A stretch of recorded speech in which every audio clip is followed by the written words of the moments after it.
All right, so once the panel is warmed up, now we're ready to apply our glue pulling tabs. Today we're going to be showing you using one of the long strips that we're going to place right here, right below the high spot.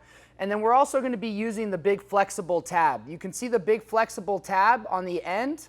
This is going to go with the contour of the dent right by the door handle. So we're going to end up setting that one there so it falls right below the body line and contours with the dent itself.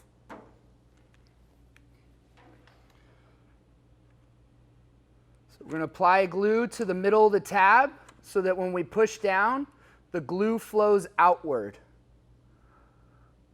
So light pressure, once again, barely push down. We don't want to push down too hard.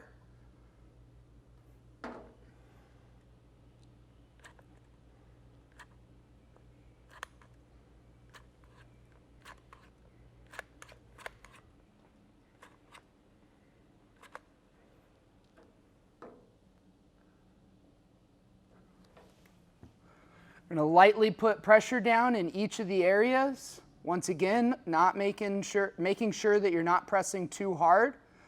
We want to see a little bit of glue come out from the edges to help make sure that there's no air gap.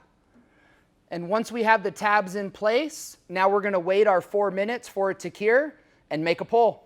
So what's really nice about this system is we have this skinny little flexible one right here. And what's cool about this is this can sit on top of a body line so that you're able to pull it out, but it can also go the other way and we can put it inside a door handle pocket area and it'll flex around it.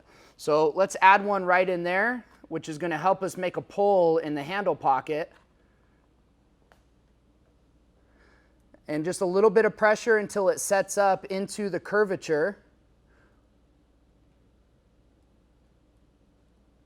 I'm just going to hold it there just till it sets a sec. Just a couple seconds and it will stay into that curvature. So now that we've had time to let this start to cure, that will cure as we start making our pulls on these two areas.